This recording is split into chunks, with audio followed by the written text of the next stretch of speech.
Welcome students in दीक्षांत edutech. आपका स्वागत है छात्रों दीक्षांत एडुटेक में।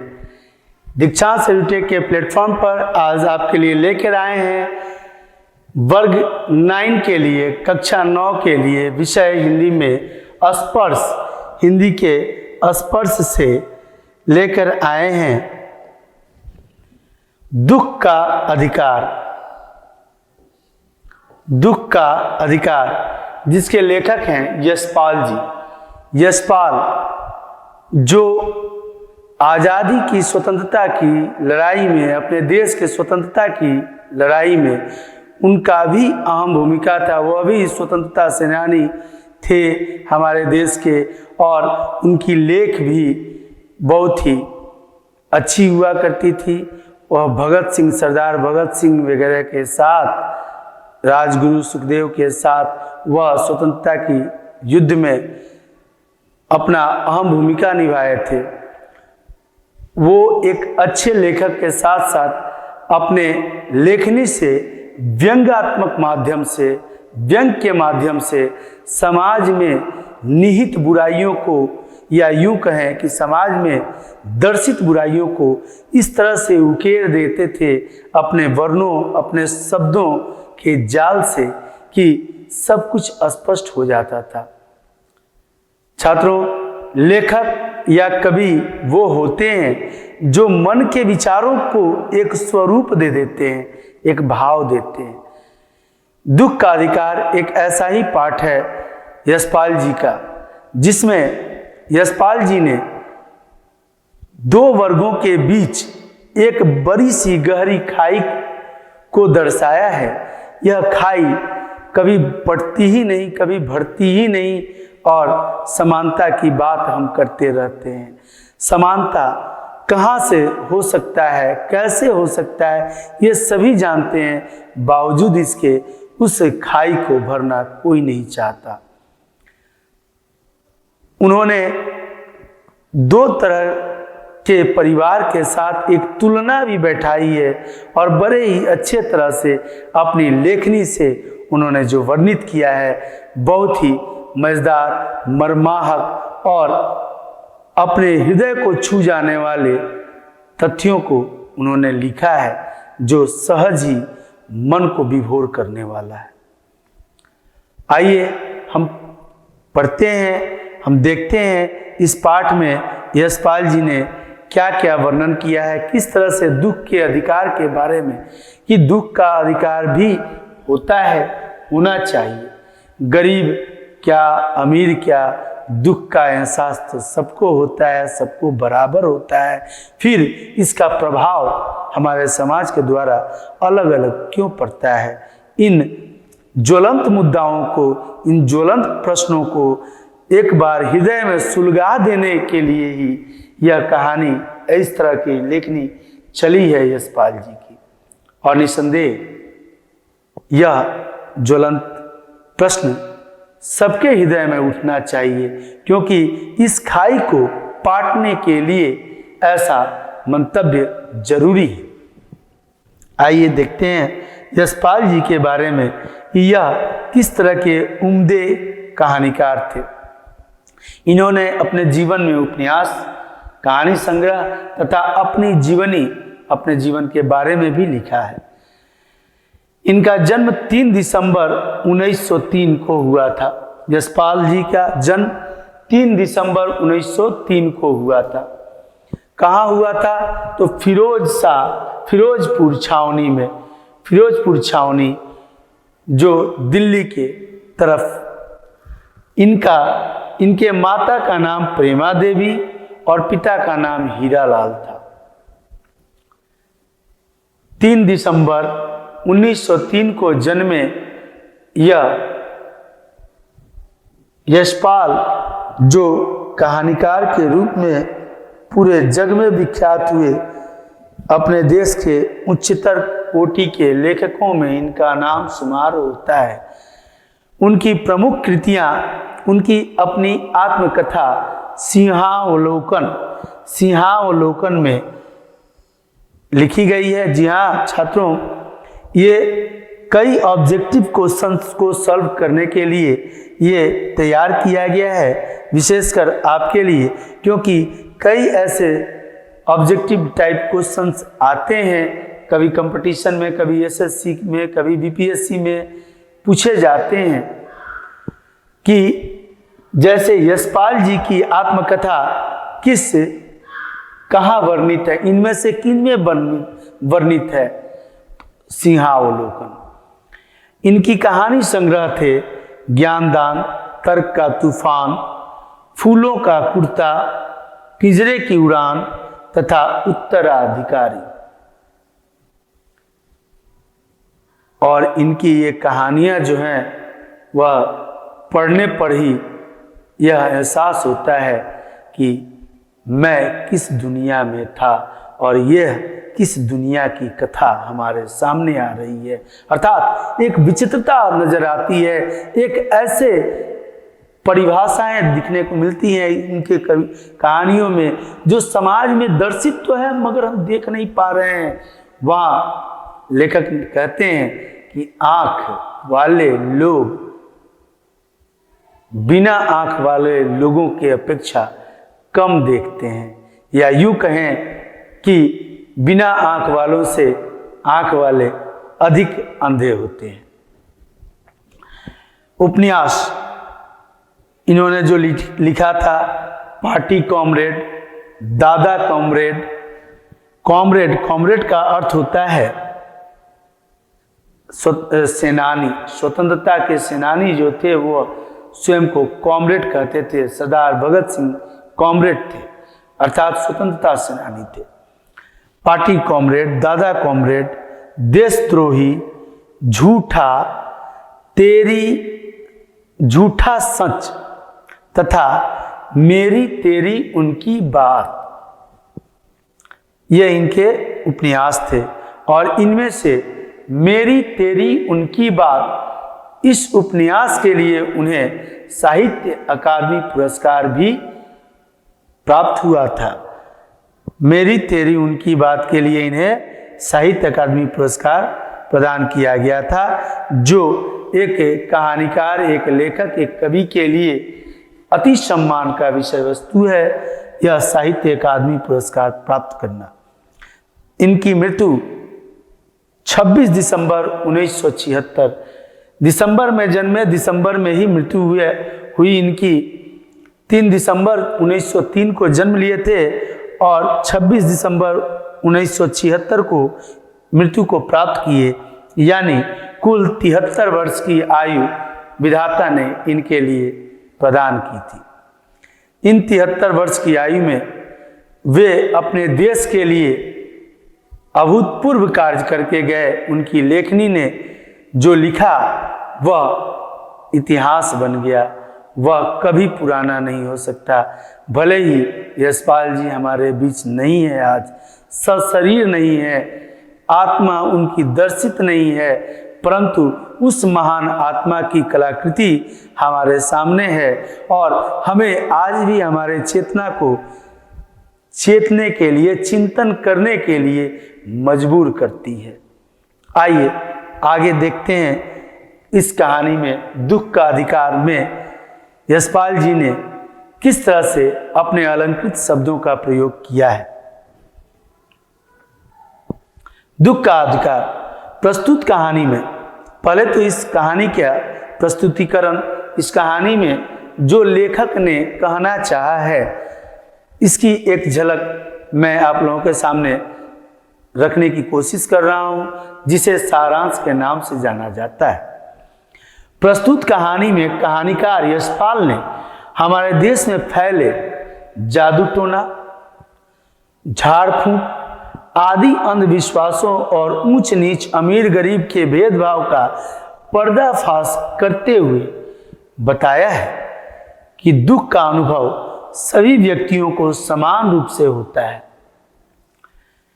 यह कहानी उच्च वर्ग के लोगों की अमानवीयता तथा निम्न वर्ग की व्यवस्था की पूरी गहराई से बखान करती है। इस कहानी का सारांश, यह कहानी लोगों की अमीर लोगों की, उच्च वर्ग के लोगों को, उच्च वर्ग कौन? अमीर और गरीब, उच्च वर्ग के लोगों की अमानवीयता तथा निम्न वर्ग की विवशता की पूरी गहराई से बखान करती है। यह समझने वाली बात है कि अमानवीयता और विवशता क्या है। अमीर आखिर अमानवीय क्यों होते हैं जबकि वह स्वयं एक मानव होते हैं? निसंदेह वह एक दिन में अमीर नहीं होते और गरीब होने वाला व्यक्ति भी एक दिन में गरीब नहीं होता। अर्थात क्या कर्म के आधार पर ही अमीर अमीर होते हैं और गरीब गरीब होते हैं? अगर ऐसा है तो कर्म तो सभी करते हैं, तो फिर किस्मत के आधार पर होते होंगे? जी ना, किस्मत तो किसी ने देखा ही नहीं। ईश्वर भी कहते हैं कि कर्म के अनुसार ही किस्मत प्रदान होता है प्रकृति द्वारा। तो यहाँ आखिर वो कौन सी बात होती है जिसके वजह से एक मानव अमानवीय कार्यों को करने लगता है? तो छात्रों देखिए, हमारे समाज की संरचनात्मक ढांचा क्या है। तो हमारे समाज में, समाज कहा जाता है, आपने नागरिक शास्त्र में पढ़ा होगा, सिविक्स में, कि एक व्यक्ति समाज का निर्माता है और एक समाज व्यक्ति का निर्माण करता है। अतः व्यक्ति और समाज एक दूसरे का पूरक है। कैसे?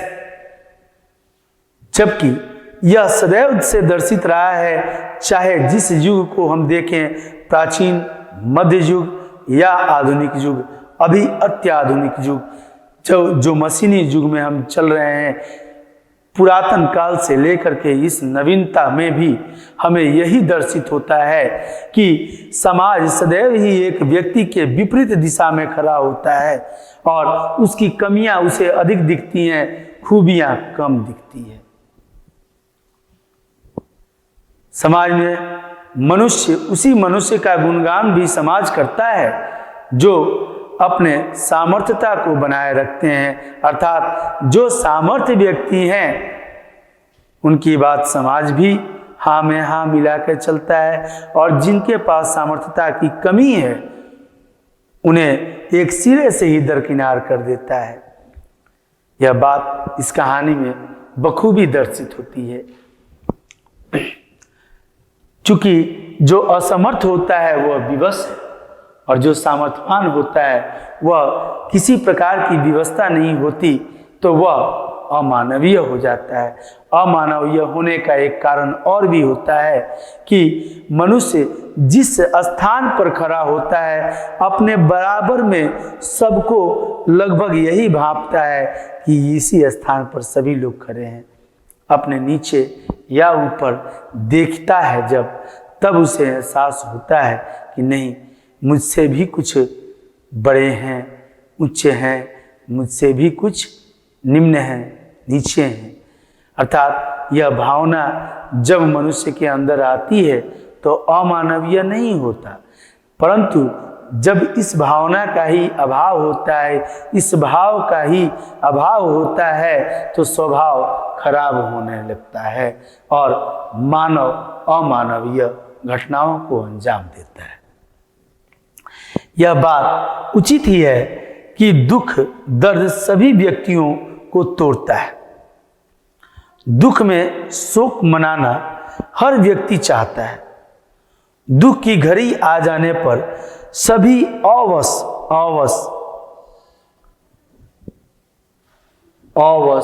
विवश और वश, जो वश में न हो। आप जानते हैं छात्रों कि अ जो है उपसर्ग के रूप में अगर किसी शब्द से पहले लगाया जाता है तो उस शब्द के अर्थ में नकारात्मकता जुट जाती है, वह अ नकारात्मकता का बोध करता है। अर्थात वश में जो न हो वही अवश है। यानी दुख की घड़ी आ जाने पर सभी अवश हो जाते हैं, माने अपने वश में नहीं रह पाते। दुख की जब घड़ी आती है तो आप देखिएगा छात्रों, बहुत लोग हैं, या आप भी हैं, हम भी हैं, सभी लोग जब अपने मित्रों या किसी आत्म सज्जनों पर किसी प्रकार की दुविधा वाली स्थिति होती है या दुखी होते हैं वो, तो हम उन्हें समझाने के लिए कई शब्दों का प्रयोग करते हैं। हम उस समय उनसे बेहतर समझदार बनकर के उन्हें समझाने की कोशिश करने लगते हैं और आशा भी करते हैं कि ये समझते क्यों नहीं है। परंतु जब वैसी ही किसी परिस्थिति के शिकार हम स्वयं होते हैं तो हम उन्हीं शब्दों का प्रयोग स्वयं के लिए नहीं कर पाते। उसी समय के लिए, उसी क्षण के लिए हमें स्वजनों, मित्रों और हितैषियों की आवश्यकता पड़ती है। परंतु अगर हमारे मित्र और हितैषी भी हमारे न हुए, वो हमारे लिए हितैषी कोई है नहीं, तो फिर हमें समझाएगा कौन? और ऐसी स्थिति जब किसी के साथ होती है तो निसंदेह समझ जाइए कि समाज उसे हेय दृष्टि से इसीलिए देख रहा है क्योंकि उसके पास सामर्थ्यता की कमी है। अवश्य हो जाते हैं, लेकिन हमारे देश में भाग्य के मारे हुए ऐसे लोग भी हैं जिन्हें न तो दुख मनाने का अधिकार है और न उनके पास समय है। मनाना भी चाहते हैं तो उनके पास, इस कुदरत ने उनके साथ ऐसा खेल खेला कि उनके पास दुख मनाने का ना अधिकार है, समाज अधिकार देता है मनुष्य को, तभी तो उसका पूरक है। एक व्यक्ति मनुष्य का पूरक कैसे है? तो समाज अधिकार देता है और समाज अधिकार छीन भी लेता है। तो समाज जिसको अधिकार देता है वह निसंदेह सामर्थ्यवान होता है, वह समाज को कुछ देता है तभी समाज भी उसे प्रदान करता है। जो समाज को बहुत कम कुछ देने वाला है उसे समाज भी बहुत कम देता है। इसलिए अपने सामर्थ्यता का विकास प्रत्येक व्यक्ति का अधिकार है और करना चाहिए। करने के लिए ही अपना बुद्धि विवेक इस्तेमाल किया जाता है। इस पाठ में यशपाल जी ने हिंदी और उर्दू के मिला जुला शब्दों का संग्रह एकत्रित कर इस कहानी संग्रह को लिखा है। इस कहानी में उन्होंने उर्दू और हिंदी के शब्दों का मेल कराया है और निसंदेह हिंदी और उर्दू अगर मिलकर के जब दर्शाया जाता है, दिखाया जाता है, तो वह एक एट्रैक्शन, एक आकर्षण उत्पन्न करता है और ये आकर्षण बखूबी इसमें देखने को हमें मिलने वाला है। प्रस्तुत कहानी, अब इस कहानी पर आते हैं। ये तो इस कहानी के बारे में सारांश था कि दुख मनाने का अधिकार सबको है, परंतु दुख कुछ ऐसे अभागे लोग भी हैं हमारे देश में, दुनिया में, जो दुख मनाना तो चाहते हैं लेकिन मनाने का ना उनके पास समय है, ना ही उनके पास साधन है, संसाधन है, अर्थात वो मनाना चाह करके भी नहीं मना पाते। अब इस कहानी में, विशेषकर इस कहानी में जो मिथिलेश्वर जी स्वयं से इस कहानी का चरित्र चित्रण अपने शब्दों में तब करते हैं जब उनके सामने कुछ घटनाएं घटित होती हैं। उन्होंने लिखा है कि प्रस्तुत कहानी में यह दर्शाया गया है कि इस समाज में पोशाकें मनुष्य को विभिन्न श्रेणियों में विभाजित कर देती हैं, अलग अलग श्रेणियों में विभाजित करती हैं मनुष्य को। कौन? पोशाकें। छात्रों, आपने देखा होगा, अगर बढ़िया पोशाक, आपके दरवाजे पर 3 प्रकार के लोग आते हैं। एक कार वाले, कार से उतर के, एक बाइक से और एक साइकिल से। यह तो आपके ऊपर निर्भर करता है कि आप किसका अहमियत कितना देते हैं।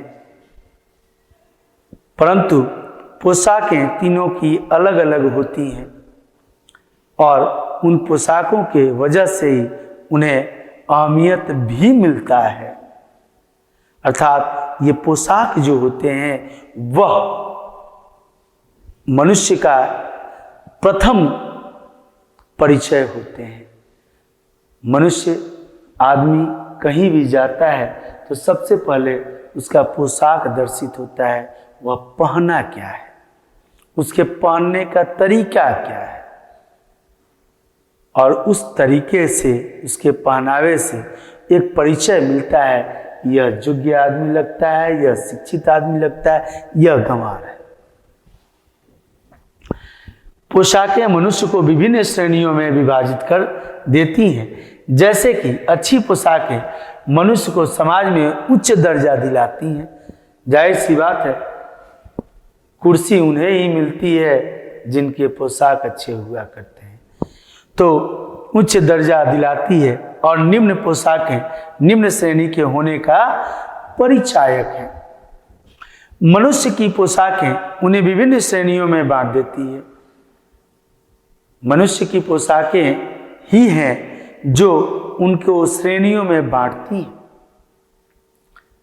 बस यूं समझ जाइए, इस श्रेणी का मतलब छात्रों कि एक राजा है यहाँ पे, और एक सैनिक हैं, एक महामंत्री हैं। आप नहीं जानते हैं कि कौन राजा, कौन सैनिक, कौन महामंत्री हैं। आप कैसे उनकी पहचान कर सकते हैं? आपको किसी प्रकार का हिंट नहीं दिया जाए तो भी आप आसानी से पहचान सकते हैं। जी हाँ, उनके पोशाक से। राजा के सर पे, माथे पर जो मुकुट होगा वह राज मुकुट होगा, और राज मुकुट की अलग ही निराली शान होती है, जिससे आप आसानी से समझ सकते हैं कि राजा कौन है। और दूसरा परिचय होता है मनुष्य का बातचीत, वार्तालाप। पहला पोशाक और दूसरा वार्तालाप, तीसरे में आपके अंदर क्या है यह दर्शित होता है। अर्थात मनुष्य की पोशाकें उन्हें विभिन्न श्रेणियों में बांट देती हैं। प्रायः पोशाक ही समाज में मनुष्य का अधिकार और उसका दर्जा निश्चित करती है। वह हमारे लिए अनेक बंद दरवाजे खोल देती है, परंतु कभी ऐसी परिस्थिति आ जाती है कि हम जरा नीचे झुककर समाज की निचली श्रेणियों की अनुभूति को समझना चाहते हैं। उस समय यह पोशाक ही बंधन और अड़चन बन जाती है। जैसे वायु की लहरें कटी पतंग को सहसा भूमि पर नहीं गिरने देती, उसी तरह खास परिस्थितियों में हमारी पोशाक हमें झुक सकने से रोके रहती है। अर्थात पोशाक हमारा प्रथम परिचय है, और साथ में पोशाक ही हमें सम्मान का दर्जा या अपमान का दर्जा देती है। यह समाज हमें पोशाक के वजह से ही एक परिचय प्रदान करता है, और उस परिचय को ही हमारा आइडेंटिफिकेशन बता देता है, हमारी श्रेणी बता देता है, और उस श्रेणी में हमें पोशाक के द्वारा ही रखा जाता है। यह समाज हमें पोशाकों के आधार पर अलग अलग श्रेणियों में बांटता है। और ये पोशाक भी ऐसे होते हैं जैसे वायु, हवा। कटने तो नहीं देते पतंग को, या कट गया तो गिरने भी नहीं देते, उसी हवा में उलझा के रखते हैं। अर्थात हमें ना ही मरने देते हैं, ना ही खुल के जीने देते हैं। किसी भी स्थिति में समाज एक व्यक्ति का पूरक होते हुए भी विपरीत अर्थ को प्रदर्शित करते हुए सदैव इसकी कमियों को दर्शाने का काम करता है। निसंदेह कमियों को जब समाज दर्शाता है तो कुछ कमियां दूर करने में व्यक्ति विशेष को मदद मिलती है, परंतु कुछ कमियों के वजह से ही वह बदनामी का शिकार भी होता है। इसी बात के लिए एक कवि ने बहुत ही अच्छी पंक्ति लिखी थी कि एक कवि थे, कवि महोदय भावनात्मकता से जुड़े होते हैं, भावों को समझने वाले होते हैं, वह भावुक हो जाते हैं तुरंत। उस कवि को समाज में कहा जाता है ना ये बेवकूफ़ आदमी है, तुरंत भावना में बहने लगता है। भावना की नदी में बहना तो इसके फितरत में है, ये इससे कोई सलाह मशवरा करना ही बेकार है। अंततः कवि ने कहा सबसे कि मुझे अपनाना हो अपना लो, मुझे अपनाना हो अपना लो मेरी कमजोरियों के साथ। गर मुझे अपनाना है अपना लो मुझे मेरी कमजोरियों के साथ, वरना मुझे छोड़ दो मेरी तन्हाइयों के साथ। अपनाना हो अपना लो मुझे मेरी कमजोरियों के साथ, वरना मुझे छोड़ दो मेरी तन्हाइयों के साथ। कहानीकार ऐसे ही हुआ करते हैं जो अपनी लेखनी से अपने भावों को उकेर सकते हैं, वह दूसरे में चल रहे भावों को भी आसानी से पढ़ लेते हैं। और तब कवि ने इस भाव के अभाव को देखते हुए ही समाज से कहा कि अगर अपना सकते हो तो मेरे इस भाव के बहाव को अपना लो, ये मेरी कमजोरी ही सही, या मुझे छोड़ दो मेरी तन्हाइयों के साथ। मैं अपने भाव के भवंडर में बहना ही उचित समझता हूं, मैं आपकी बातों में उलझना नहीं। ठीक उसी तरह से यह समाज जो है न ही उस कटी पतंग की भांति उस व्यक्ति को जो पोशाक के तहत रहता है, पोशाक को समझता है, पोशाक की अहमियत को जानता है, उसे उच्च दर्जा देती है या निम्न दर्जा देती है, या फिर ऐसे दर्जे के बीच में ही उलझा कर रख देती है जिस तरह से कटी पतंग को हवा नहीं उड़ने देती है ना ही गिरने देती है। इस तरह से समाज भी व्यक्ति को अटका के रख देता है। पोशाक पर इस लेखक ने, यशपाल जी ने जितनी बातें लिखी, आशा करते हैं कि आपके सामने यह कॉन्सेप्ट क्लियर होगा, आपका यह क्लियर हो गया होगा छात्रों कि पोशाक कितना मायने रखता है हमारे जीवन में, हमारे परिचय के लिए। अतः पोशाक पर अपने विशेष ध्यान देना आवश्यक है। बाजार में कहानी शुरू होती है। बाजार में फुटपाथ पर कुछ खरबूजे डालियों में और कुछ जमीन पर बिकने के लिए रखे जान पड़ते हैं। लेखक बाजार में पहुंचे हुए हैं यशपाल जी, और एक बाजार के एक कोने में कुछ खरबूजे डलिया में और कुछ जमीन पर बिखरे हुए दिख रहे हैं लेखक को, और उन्होंने जो देखा है उसको अपने लेखनी से अपने लेख में वर्णन कर रहे हैं। खरबूजे के समीप एक अधेड़ उम्र की औरत बैठी रो रही थी। खरबूजे बिक्री के लिए थे, परंतु उन्हें खरीदने के लिए कोई कैसे आगे बढ़ता? क्यों भाई? जब खरबूजे बिकने के लिए थे, बेचने वाली एक बुढ़िया औरत भी बैठी हुई थी, तो फिर उसे खरीदने में क्या हर्ज? क्यों नहीं कोई खरीदना चाहता था? आइए देखते हैं आगे। खरबूजे को बेचने वाली तो कपड़े से मुंह छिपाए सिर को घुटने पर रखे फपक फपक कर रो रही थी। चादर से मुंह को छुपा के पैरों के घुटनों, दोनों पैर के घुटनों के बीच अपने मुंह को छुपा के और फपक फपक के रो रही थी। आखिर क्यों भाई? बाजार में खरबूजा बेचने आई थी तो रोने की क्या आवश्यकता? अगर रो रही थी तो बाजार में खरबूजे बेचने क्यों आई? इन तमाम सवालों के जवाब हमें आगे के बातों में मिलेगा, क्योंकि अभी तक वह बूढ़ी औरत जो खरबूजे लेकर बेच रही थी, उसके खरबूजे कोई खरीदना नहीं चाह रहा है, परंतु वह बेचने के लिए बैठी जरूर है। बेचने के लिए बैठी है, लेकिन कोई खरीदार न होने के कारण वह बेच नहीं रही है। और क्या वह खरबूजे न बिक्री होने के दुख में रो रही है, या कोई बात और है?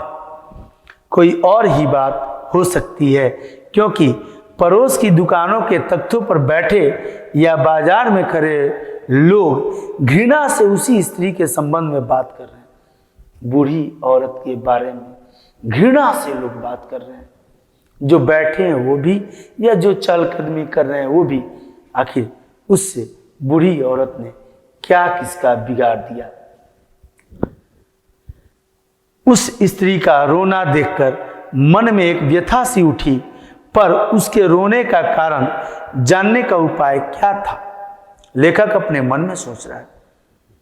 उस बूढ़ी औरत के रोने पर मन में उनकी एक व्यथा उठ रही थी। जैसे लेखक की मैंने वर्णन किया कि लेखक भाव को पढ़ते हैं, भाव को समझते हैं, और उन्होंने उसके भाव को समझ लिया कि ये फपक के रो रही है, अर्थात यह अधिक व्यथित है, अधिक दुखी है, तभी तो इतना रो रही है।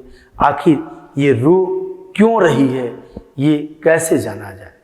इस कैसे का जवाब वह ढूंढ रहे हैं, लेकिन वो खुद नहीं जा करके पूछ रहे हैं। क्यों? क्योंकि एक आदमी ने घृणा से क्यों नहीं जा पा रहे हैं? रोने का कारण जानने का क्या उपाय था? फुटपाथ पर उसके समीप बैठ सकने में मेरी पोशाक ही व्यवधान बन खड़ी हो गई। क्या व्यवधान बन गई?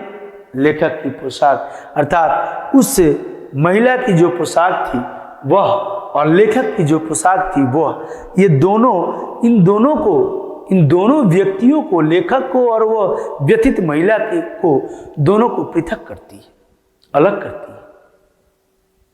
यहाँ पे लेखक द्वारा कहा गया यह कथन सिद्ध होता है कि पोशाक एक व्यक्ति के व्यक्तित्व को ही नहीं, उसका परिचायक भी बनती है। अर्थात उस महिला के पास ये उसको देखकर दुखी हो रहे हैं, परंतु ये जा नहीं पा रहे हैं, उसके पास बैठ नहीं पा रहे हैं, क्योंकि इनका पोशाक ही व्यवधान खड़ा कर रहा है, इन्हें जाने की इजाजत नहीं देता है। कैसे जाए? मैं थोड़ा उच्च वर्ग का, वो निम्न वर्गीय महिला, मैं उसके पास जाके बैठूंगा तो मेरे उच्च वर्ग वाले कहेंगे कि अरे लेखक महोदय, आपने तो नाक कटा दी, अब आप हमारे बिरादरी के नहीं हैं, आप तो निम्न वर्गों के बीच में जाके बैठने वाले हैं, आप चले जाइए। निसंदेह नेताजी लोगों के सोच इससे कहीं ऊपर होती हैं, क्योंकि इलेक्शन के पहले वह किसी न किसी झोपड़ी में खाते हुए नजर आते हैं, या फिर कोई और बात होती है। जी हाँ, सही आपकी सोच है आप लोगों की कि नेताजी के केस में कुछ और ही बात होती है। वह बात व्यथा को समझने वाली नहीं, बल्कि अपने व्यथा को समाधान की तरफ ले जाने के लिए होती है। एक आदमी ने घृणा से एक तरफ थूकते हुए कहा। सोचिए उस महिला ने क्या ऐसा काम किया था जिसके वजह से उसे लोग घृणा की नज़र से देख रहे थे, और एक आदमी ने तो उस घृणा की बात से भी एक बड़ी बात कर दी कि एक तरफ थूकते हुए कहा। क्या जमाना है! जवान लड़के को मरे पूरा दिन नहीं बीता, और यह बेहया अर्थात हया शब्द का अर्थ होता है लाज, शर्म, और बे उपसर्ग लगा दिया गया तो नकारात्मकता का बोध हुआ।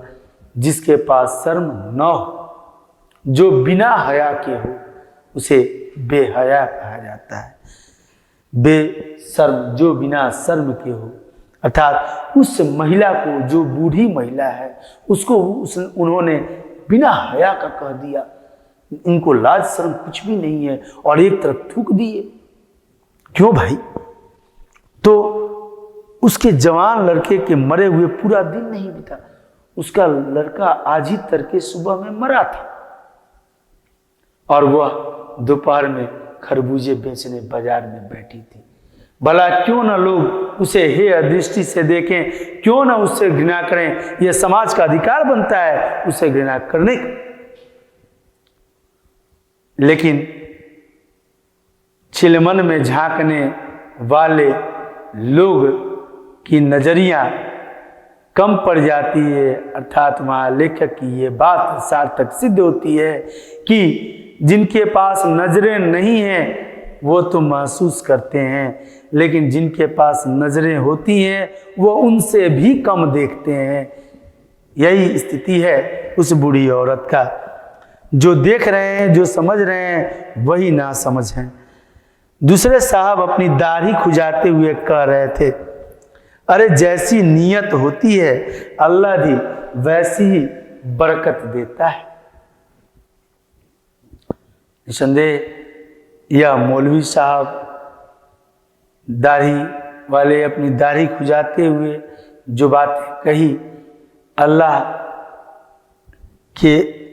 अल्लाह वैसी ही बरकत देता है जैसी जिसकी नीयत होती है, यह 100% सत्य है, यह अकाट्य सत्य है। लेकिन यह नीयत अभी उस महिला को देखने की नीयत, उस महिला को समझने की नीयत समाज ने जो अख्तियार किया है, बेहद शर्मसार करने वाला है, शर्मनाक है। क्योंकि उसकी भावनाओं को कोई नहीं समझना चाहता, वहाँ उसके भाव को समझने का अभाव सबके पास है। बस अपनी ही बातें समाज उसके ऊपर थोपे जा रही है। कोई यह कारण जानना नहीं चाहता कि आखिर किस असुविधा या किसी सुविधा के हेतु वह खरबूजे लेकर बेचने आई है, जबकि उसका बेटा तो तड़के सुबह मरा है। उससे कोई पूछने नहीं जा रहा है, कोई थूक दे रहा है, कोई घृणित शब्दों का प्रयोग कर रहा है, कोई उसे बेहया कह करके गाली दे रहा है, लेकिन उसके पास कोई जाकर उसके समस्या का हल नहीं ढूंढ रहा है। वह रो क्यों रही है? वह क्या जिसका बेटा मरा हो, उस बूढ़ी औरत का सहारा खत्म हो गया है। वह बैठी है बाजार में, फिर भी खरबूजे को बेचने के लिए घुटने से अपना सर छुपाए हुए फपक फपक के रो रही है। एक चादर पुरानी ओढ़े हुए, आखिर विवश भी तो हो सकती है।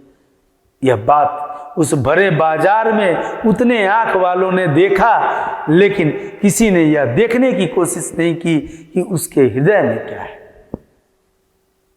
यही पर भाव का अभाव होता है समाज को, और समाज उस एक व्यक्ति के विरोध में, विरोधाभास में खड़ा नजर आता है। उस महिला जिसने हो सकता है अपने जीवन काल में स्वयं का कुछ बना न सकी, किसी का बिगाड़ी क्या होगी, लेकिन आज जो उसका बिगड़ रहा था, उसको उसके नियत पर प्रश्न चिन्ह उठ रहा था, उसके फितरत पर प्रश्न चिन्ह उठ रहा था, उसके खाना पहनावे पर प्रश्न चिन्ह उठ रहा था।